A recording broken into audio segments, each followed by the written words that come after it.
What if I told you that some of the most powerful medicines you could possibly use are growing wild in ditches, abandoned lots, and maybe even your own backyard? Plants that our grandparents knew by heart, that healed soldiers on battlefields, that got people through centuries without hospitals or pharmacies. Most people don't know this, but while we're all running to the drugstore for every cut, cough, and ache, there are plants out there that have been healing humans for thousands of years. Plants with actual clinical evidence backing them up. And today, I'm going to show you 20 of them that will change the way you think about natural healing forever. Stick around, because number 17 on this list has been used for over 2,000 years, and modern science just confirmed it works against antibiotic-resistant bacteria. And number 20 is so powerful that it was literally the original aspirin, before aspirin even existed, and it's probably growing in a ditch near you right now. Make sure you hit that subscribe button, because we post new videos every week that'll save you money, empower you to take charge of your health. So let's get into it. Here are 20 forgotten medical plants that will heal you instantly, ranked from impressive to absolutely incredible. Number 1, Calendula. Let's start with Calendula, also called pot marigold. And this bright orange flower has one of the most battle-tested reputations in herbal medicine. Medieval soldiers carried calendula flowers into war, specifically for treating cuts and wounds on the battlefield. They called it the war flower because when you had nothing else, no surgeon, no antibiotics, no sterile equipment, calendula could keep a wound from getting infected and help it heal clean. Calendula officinalis grows easily in almost any garden, producing cheerful orange and yellow flowers from spring through frost. But those pretty flowers are medical powerhouses. Modern clinical trials have proven what medieval warriors knew. Calendula extracts speed wound healing, including burns and surgical wounds. Studies show it promotes tissue repair and reduces inflammation. Here's why it works. The flowers are packed with compounds called triterpenoids and flavonoids that have genuine anti-inflammatory and antimicrobial properties. You can make a simple calendula salve by infusing the dried flowers in oil, and you've got something that'll heal minor cuts, scrapes, burns, and inflamed skin faster than leaving them alone. The reason calendula got forgotten is simple. Pharmaceutical companies can't patent a flower. But for anyone who wants safe, effective wound care without a prescription, calendula is still waiting in gardens everywhere. Think of it as the emergency room in your backyard that's been there all along, just waiting for you to remember it exists. Number 2, sea buckthorn, the Himalayan skin healer. Sea buckthorn might be the ultimate forgotten superfood medicine. This spiny shrub with bright orange berries has been used in Tibetan, Russian, and Chinese traditional medicine for centuries, specifically for healing skin and mucous membranes. And modern science has caught up in a big way. Hippophae rhamnoids produces berries so rich in vitamins, antioxidants, and omega fatty acids that Russian cosmonauts used sea buckthorn oil in space to protect against radiation damage. Recent human studies show that sea buckthorn oil can improve skin barrier function, speed wound healing, and help with dry, inflamed mucous membranes. Everything from dry eyes to inflamed tissue. Here's what makes it special. The oil from both the berries and seeds contains a rare omega-7 fatty acid that supports mucous membrane health throughout your entire body. Clinical trials have shown improvement in dry skin, eczema, atopic dermatitis, and even dry eye syndrome and vaginal dryness after menopause. Sea buckthorn disappeared from Western medicine simply because it grows in harsh, remote climates, the Himalayas, Siberia, high mountain regions. But you can grow it in cold climates, and the oil is available as a supplement. For anyone dealing with chronically dry, inflamed skin or mucous membranes, sea buckthorn does what most moisturizers only pretend to do. It actually heals from the inside out. It's like having an internal repair system in a berry that thrives where almost nothing else will grow. Number 3, Comfrey, the bone knitter. Comfrey has one of the most descriptive folk names in all of herbal medicine, Knitbone. For centuries, people used comfrey root and leaves externally on broken bones, sprains, bruises, and torn tissue, and they swore it made healing happen faster. Turns out they were absolutely right. Symphytum officinale contains a compound called allantoin that promotes cell proliferation, literally encouraging your cells to multiply and repair damaged tissue faster. Multiple modern clinical trials have proven that topical comfrey root extract significantly reduces pain and improves function in back pain, ankle sprains, abrasions, and osteoarthritis. We're talking about real, published, peer-reviewed studies showing that comfrey works. Here's the important part. Comfrey is for external use only. The plant contains compounds called pyrrolizidine alkaloids that can damage your liver if you take it internally, but used as a salve, cream, or poultice on the skin over injuries, it's remarkably safe and effective. You can make a simple comfrey salve by infusing the dried root in oil and adding beeswax. Comfrey got forgotten, partly because of the internal use concerns, and partly because modern medicine decided broken bones needed casts and x-rays, not herbs. But for the soft tissue injuries that happen constantly, the sprained ankles, the strained backs, the bruised muscles, comfrey is still one of the fastest healers nature offers. Think of it as the plant that literally tells your body to knit itself back together faster than it would on its own.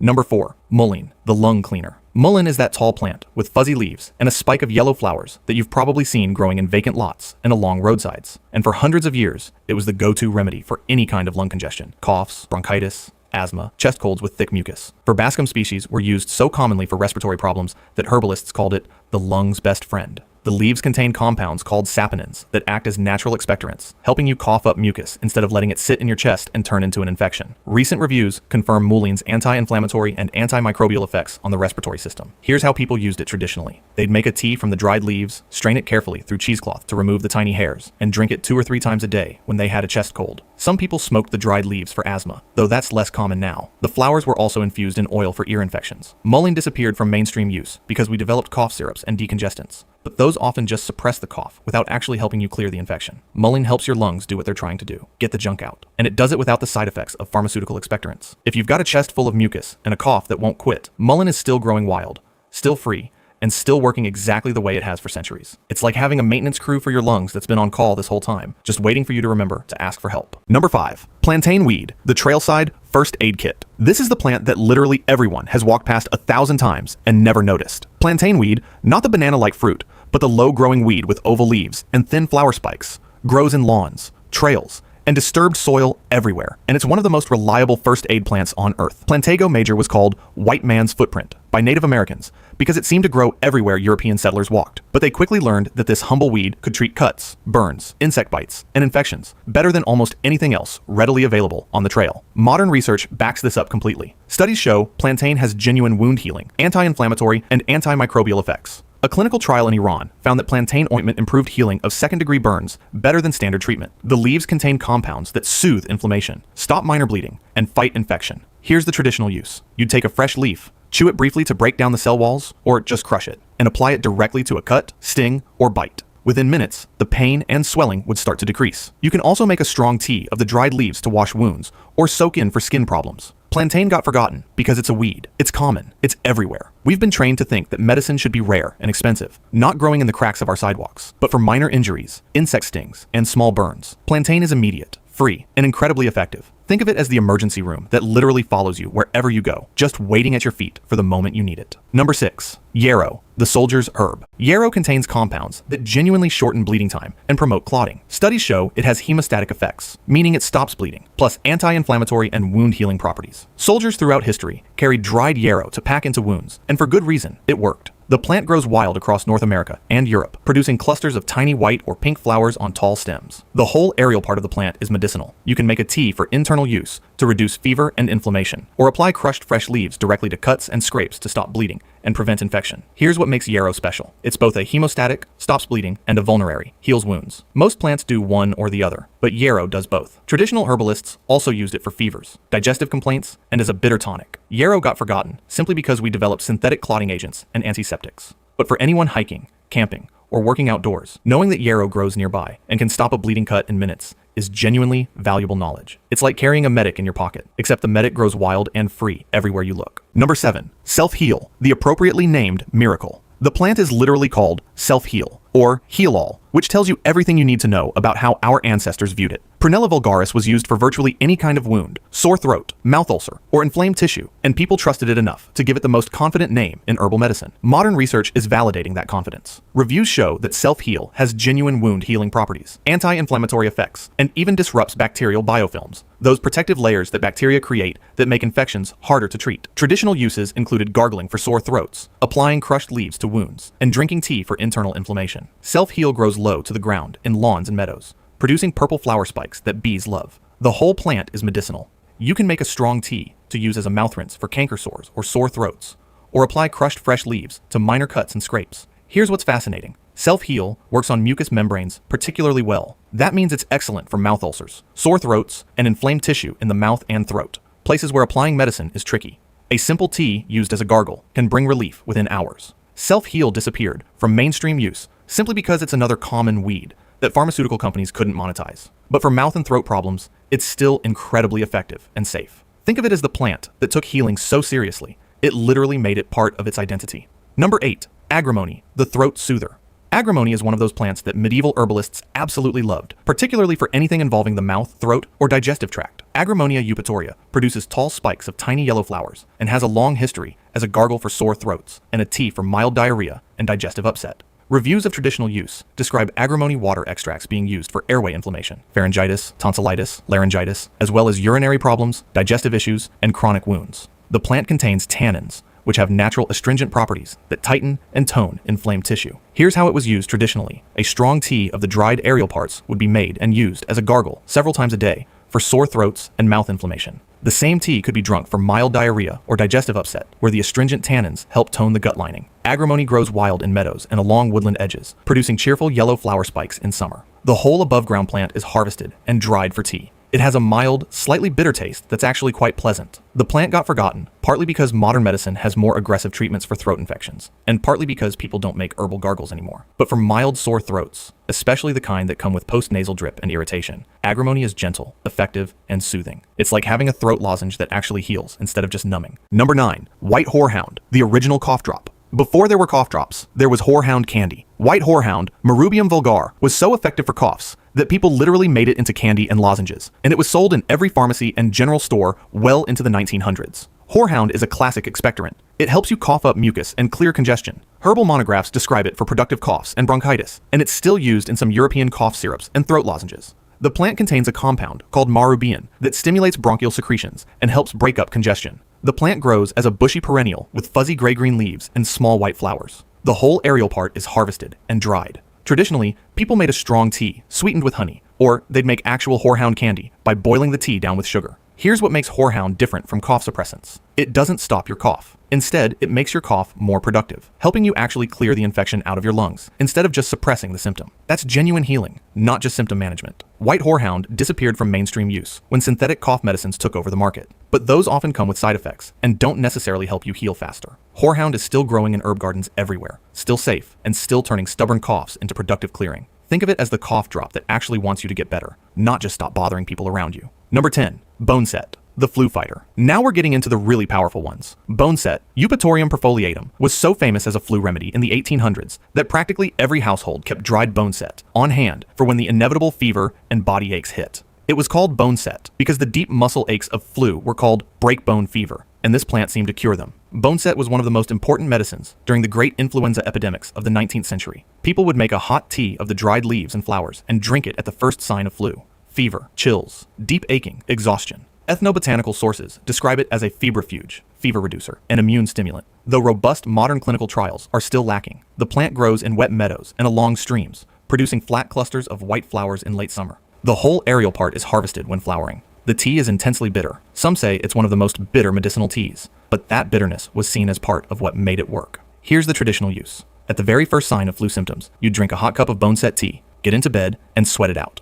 The plant seems to help the body mount an effective fever response and immune reaction. Many people swore it could stop a flu in its tracks if caught early enough. Boneset got forgotten as vaccines and antiviral medications became available. But for the general flu-like illnesses that still hit us regularly, Boneset remains a powerful traditional remedy. Just be aware, the tea is incredibly bitter, and you take it when you're already feeling miserable. But sometimes the best medicine doesn't taste good. It just works. Now, if you're finding this valuable and you're starting to realize just how much healing knowledge has been hiding in plain sight, do me a huge favor. Hit that like button right now. It helps this video reach other people who are tired of running to the pharmacy for every ailment and ready to reconnect with medicines that have worked for centuries. And if you haven't subscribed to Homestead Roots yet, click that subscribe button and ring the bell. We're building a community of empowered, knowledgeable people who value healing over convenience, and I'd love to have you as part of it. All right, let's keep going, because we're just getting to the really amazing ones. Number 11, Blue Vervain, the nerve soother. Blue Vervain has one of the most interesting traditional uses. It was considered a nervine, a plant that calms and strengthens the nervous system. Verbena hastata and its cousin Verbena officinalis were used for nervous exhaustion, anxiety,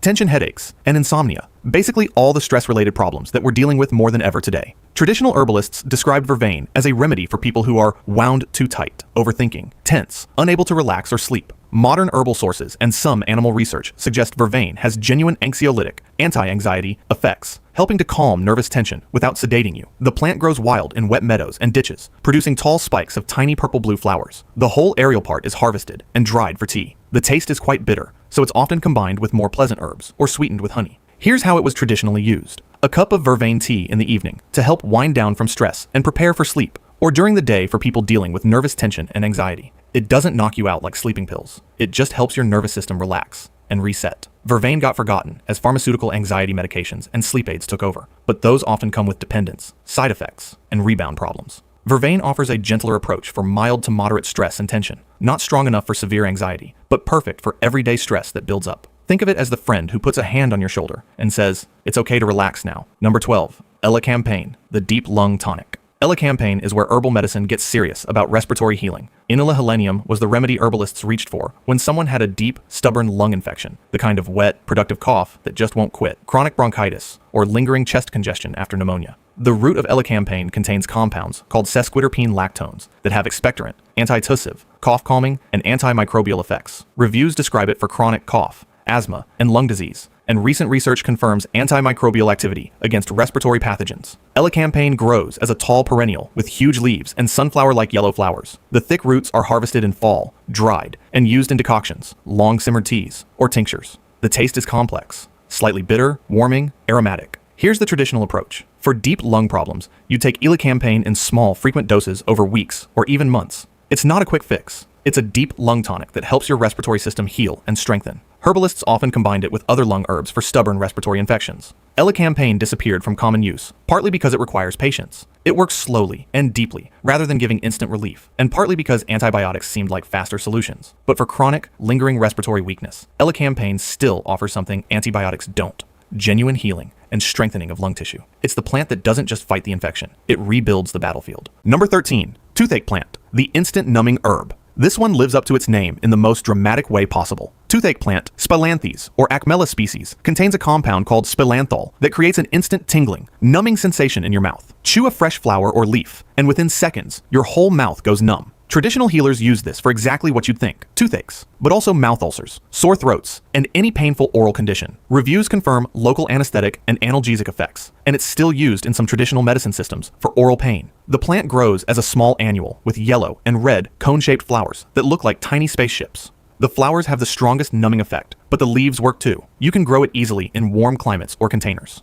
Here's the traditional use. At the first sign of tooth pain or mouth ulcer, chew a fresh flower or leaf and let it coat the painful area. The numbing effect is immediate and can last for 30 minutes or more. It doesn't cure the underlying problem, but it gives genuine pain relief while you address the cause. Toothache plant got forgotten in the West simply because we have commercial numbing gels and pain relievers. But for anyone interested in natural pain management or dealing with mouth pain when nothing else is available, this plant is remarkable. The effect is so strong and immediate that first-time users are always shocked. It's like having instant dental anesthetic growing in your garden, waiting for the moment someone bites down wrong. Number 14, Oregon grape, the skin healer. Oregon grape isn't actually a grape. It's a spiky-leaved evergreen shrub with yellow flowers and blue berries. But Mahonia aquifolium has something that makes it genuinely special. It's one of the few herbs with solid clinical evidence for treating chronic skin conditions like psoriasis. Multiple studies have shown that topical Oregon grape extract significantly improves psoriasis and atopic dermatitis symptoms. The plant contains berberine and other alkaloids that have antimicrobial and anti-inflammatory effects on skin. Traditional use included both topical application for skin problems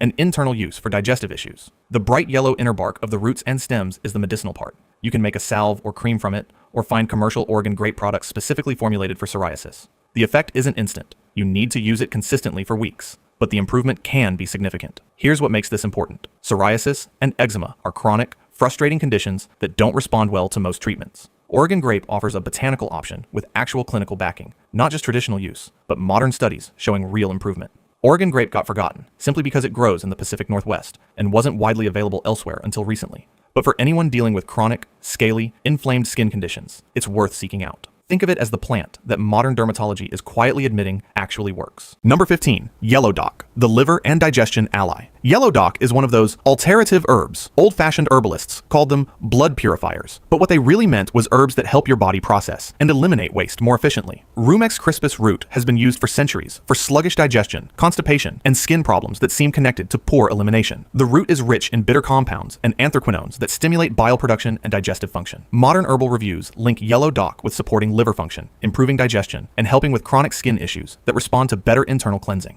The evidence is mostly traditional and preclinical, but consistent. Yellow dock grows as a tall weed with a deep taproot and reddish seed heads. The root is harvested in fall, dried, and used in small amounts in tea or tincture.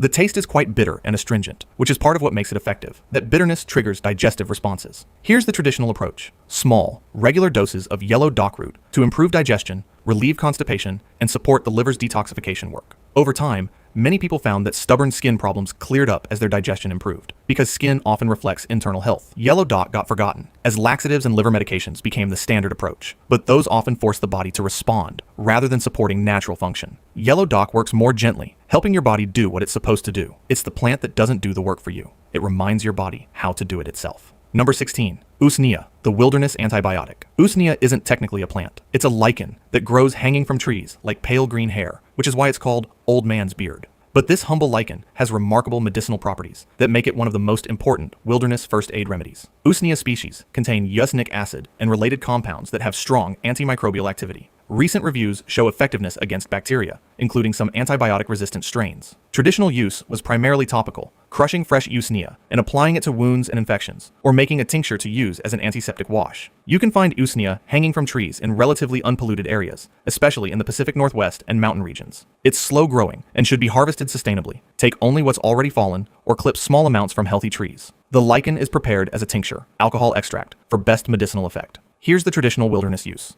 If you cut yourself on a hike and have no first aid supplies, fresh Usnea can be moistened and applied directly to the wound as an antimicrobial dressing. Modern research confirms this wasn't just wishful thinking. Usnea genuinely fights infection. Usnea got forgotten simply because it's a lichen, not a plant, and it doesn't grow everywhere. But for anyone who spends time outdoors or wants a natural topical antimicrobial, Usnea is fascinating. It's like having an antibiotic that grows on trees, quietly waiting for someone to remember it exists. Number 17. Barberry, the ancient antimicrobial. And this is the one I teased at the beginning. The plant that's been used for over 2,000 years, and modern science is finally proving works against antibiotic-resistant bacteria. Barberry, Berberis vulgaris, contains an alkaloid called berberine that's one of the most studied plant compounds in modern medicine. Berberine has documented antimicrobial effects against bacteria, fungi, and parasites. It has anti-inflammatory effects. It supports digestive health and has been shown to help with diarrhea, especially infectious diarrhea. Recent research even shows metabolic benefits, improved blood sugar control, and cholesterol levels. Traditional use goes back millennia, with barberry appearing in ancient Persian, Ayurvedic, and Chinese medicine. The bright yellow inner bark of barberry roots and stems contains the highest concentration of berberine. It can be prepared as a tea, tincture, or concentrated extract. The taste is intensely bitter, which is part of what makes it effective for digestion. Here's what makes barberry special. It's one of those rare plants where traditional use and modern science align perfectly. Ancient healers used it for digestive infections, liver problems, and inflammatory conditions. Modern research confirms antimicrobial, anti-inflammatory, liver protective, and metabolic effects.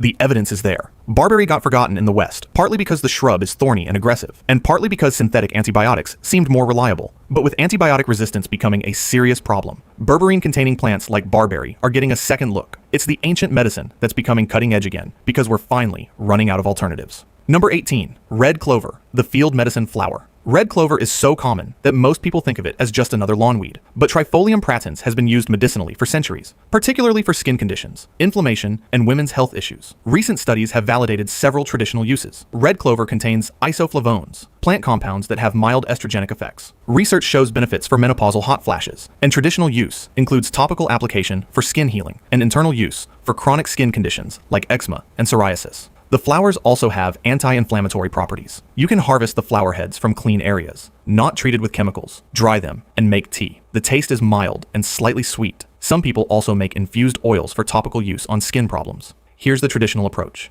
Red clover was often used long-term for chronic conditions. Weeks or months of regular tea for skin problems or menopausal symptoms. It's not a quick fix, but a gentle, nourishing medicine that supports healing over time. Red clover got forgotten simply because it's everywhere and common. We've been trained to think that real medicine should be rare and exotic, not growing in every meadow. But for mild menopausal symptoms and chronic skin inflammation, red clover offers a safe, gentle, time-tested approach. It's the field medicine that literally carpets the ground, just waiting for someone to notice. Number 19. Sassafras, the historical fever fighter. Sassafras has a complicated history. Native Americans used sassafras root and bark for fevers, rheumatism, and digestive problems, and it was later used commercially to flavor root beer. The roots have a distinctive, spicy aroma and were considered valuable medicine for hundreds of years. Traditional uses included fever reduction, treating rheumatic pain and inflammation, and digestive complaints. The plant contains aromatic oils that have warming, stimulating effects. However, and this is important, sassafras contains safrole, a compound that's been shown to have potential liver toxicity and carcinogenic effects in large amounts. Because of this, internal use is now restricted in many places. Sassafras is mostly historical at this point, interesting to know about and understand in context, but not recommended for regular internal use given safety concerns. The traditional uses were real, and the plant was genuinely valued, but we now know enough about the chemistry to be cautious. This is a good example of how traditional medicine and modern science can work together. Traditional use tells us what to investigate, and modern research tells us how to use it safely, or when to find alternatives. Sassafras is part of medicinal plant history, but it's a reminder that natural doesn't always mean safe for regular use. It's the plant that taught us to respect both traditional knowledge and modern safety testing. Number 20, Meadowsweet, the original aspirin. And here we are at number 20, the one I saved for last because it represents everything we've talked about today. Meadowsweet, Filipendula ulmaria, is the plant that aspirin was based on. Before synthetic aspirin existed, people used meadowsweet for pain, fever, inflammation, and interestingly, stomach irritation. Here's the fascinating history. Meadowsweet contains salicylates, the same compounds that aspirin is based on. When chemists first synthesized aspirin, they derived it from salicylic acid, found in plants like meadowsweet and willowbark. But here's the twist. Meadowsweet doesn't cause the stomach irritation that aspirin often does. In fact, traditional herbalists used it to soothe stomach inflammation while relieving pain and fever. The flowers and leaves are harvested and dried for tea. The taste is pleasant, slightly sweet with an almond-like aroma. Studies confirm anti-inflammatory effects from the salicylates and other compounds. Traditional use included tea for headaches, arthritis pain, fever, and digestive discomfort. Meadowsweet grows in wet meadows and along streams, producing creamy white clusters of fragrant flowers in summer. It's been used in Europe for centuries and was one of the most important pain-relieving herbs before modern pharmaceuticals. Here's what makes this plant the perfect ending to our list. Meadowsweet shows how we took nature's medicine, isolated one compound, synthesized it, and somehow ended up with something less balanced and more problematic than the original. The whole plant offers pain relief without the stomach damage that isolated aspirin causes. That's the genius of plant medicine. Nature's formulations are often better than our attempts to improve them. Meadowsweet got forgotten because aspirin became cheap, standardized, and available everywhere. But for people who can't tolerate aspirin's stomach effects or who want a more balanced approach to pain and inflammation, meadowsweet is still growing in ditches and meadows, still relieving pain, still doing what it's done for thousands of years. It's the original medicine that's been waiting patiently for us to remember that sometimes the natural version is actually better than the synthetic copy. If you enjoyed this deep dive into forgotten healing plants and you learned something new, smash that like button.